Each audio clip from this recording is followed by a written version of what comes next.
ছোট বাচ্চাদেরকে মসজিদে ঢুকতে দেন তো না বের করে দেন? বের করে দেয়। সর্বনাশ। হঠাৎ বিশ্বনবী দেখলেন হাসান আর হুসাইন লাল দুইটা জামা পরে জুমার মসজিদের মধ্যে ঢুকে একবার কাতারের এইদিকে দৌড় মারে আর একবার ওই দিকে দৌড় মারে।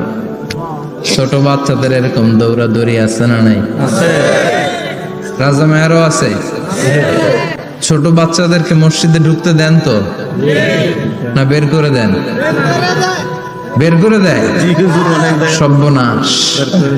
বাচ্চাদেরকে মসজিদ থেকে বের করবেন না, কখনোই বের করবেন না। তুরস্কের বিভিন্ন মসজিদে বড় বড় ফেস্টুন দিয়ে লেখা থাকে তারাবির নামাজে, জামাতের নামাজে মুরব্বীরা যখন সামনে নামাজ পড়বে, পিছন থেকে যদি ছোট বাচ্চাদের চিল্লা চিল্লি আর কিচির মিচির শব্দ শুনতে না পাওয়া যায়, তাহলে ভবিষ্যৎ প্রজন্ম নিয়ে আপনারা চিন্তিত থাকুন। পিছনে যদি বাচ্চাদের হই হুল্লোড় না থাকে, চিল্লা ফাল্লা না থাকে, তার মানে নেক্সট জেনারেশন এগুলো মুসল্লি হবে না, এগুলো হবে ডাকাত।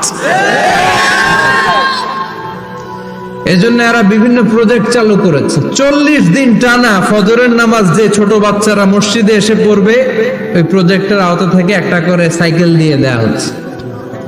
সুবহানাল্লাহ কইবেন না? কুয়েতে আর একটা প্রজেক্ট করছে, ফজরের নামাজে মুসল্লি নাই। কুয়েতের এই প্রজেক্ট হচ্ছে marriage project, second marriage project, দ্বিতীয় বিবাহ প্রকল্প। কি কাজ এই প্রকল্পের? তারা ঘোষণা দিল মসজিদে ফজরের সালাতে মুসল্লি পাওয়া যায় না, তো যারা যারা ফজরের নামাজে মসজিদে আসবে না, টাইমলি আসবে না, তাদেরকে মসজিদের টাকা দিয়ে মসজিদের অর্থায়নে দ্বিতীয় বিবাহের ব্যবস্থা করে দেয়া হবে। এই ঘোষণা দেওয়ার পর থেকে ওই এলাকার কোন মহিলার তাহাজ্জুদ মিস হয় না। ফজর তো অনেক দূরে, তাহাজ্জুদের সময় থেকে হাজবেন্ডে ডাকা শুরু করে, মসজিদে যাও, তাড়াতাড়ি তাড়াতাড়ি কোথায় যাও, কারণ মসজিদে না গেলে দ্বিতীয় বিয়ে আছে না নাই? সুবহানাল্লাহ কইবেন না? What a project, what a project, কত চমৎকার প্রজেক্ট। এই প্রজেক্ট গুলো নেওয়ার দরকার আছে না নাই? এজন্য ছোট বাচ্চাদেরকে মসজিদ থেকে তাড়িয়ে দেয়া যাবে না, এদেরকেও নিয়ে যাবে। এরা হাসতে খেলতে চলতে ফিরতে। আমি বাইরের যত জায়গায় তারাবি করেছি, অনেক দেশে তারাবি করেছি রমাদানে, ছোট বাচ্চারা পিছনে অনেক কিচির মিচির করে। হঠাৎ অ্যানাউন্সমেন্ট দেয়, বাবা মারা ছেলে মেয়েদেরকে শান্ত করেন। কিছুক্ষণ শান্ত, 2 রাকাত পরে আবার চিল্লাচিল্লি। আছে না নাই? ওরা যদি না চিল্লায়, ওরা যদি লাফালাফি না করে, লাফালাফি কি 80 বছরের মুরব্বী করবে? কথা কয় না। মুরব্বী লাফালাফি করলে এটা মানাবে? ছোট বাচ্চারা লাফালাফি করবে, একজন আরেকজনের কামড় দিবে, কাঁচের গ্লাস ভাঙবে, এটাই পৃথিবীর সৌন্দর্য। চিল্লায় বলেন ঠিক কিনা? বিশ্বনবী একবার আসরের নামাজের সেজদা লম্বা করে দিলেন। সাহাবারা বললেন, নবী নামাজের পরে ধরলেন, অসুস্থ হয়ে গেলেন নাকি? অথবা কোরআনের আয়াত সেজদা অবস্থায় নাজিল হয়ে গেল নাকি? আসরের সেজদা তো এত লম্বা করতে কখনো দেখি নাই রে নবী।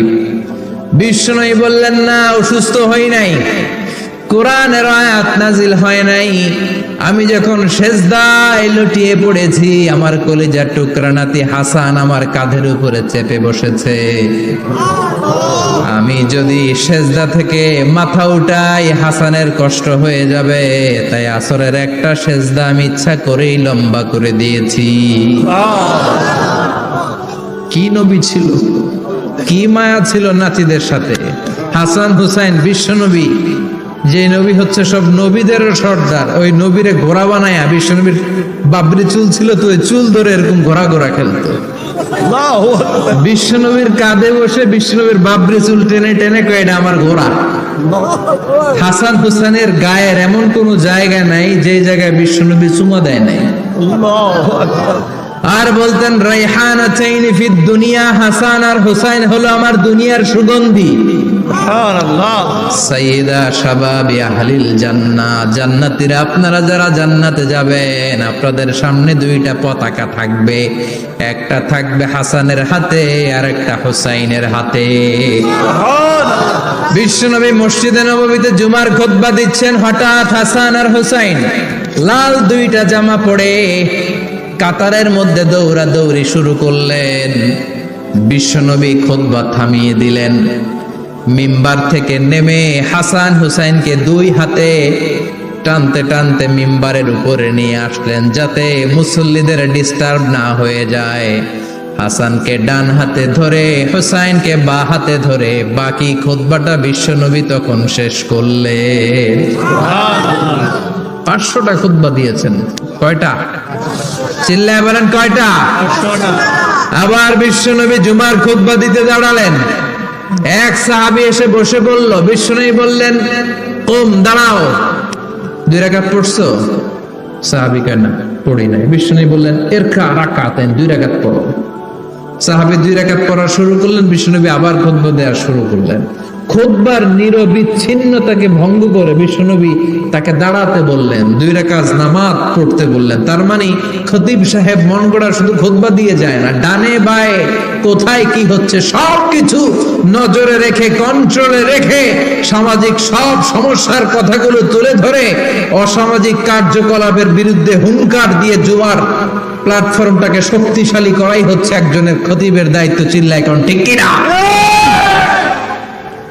এ কাজই করেছেন বিশ্বনবী 500টা খুতবায়।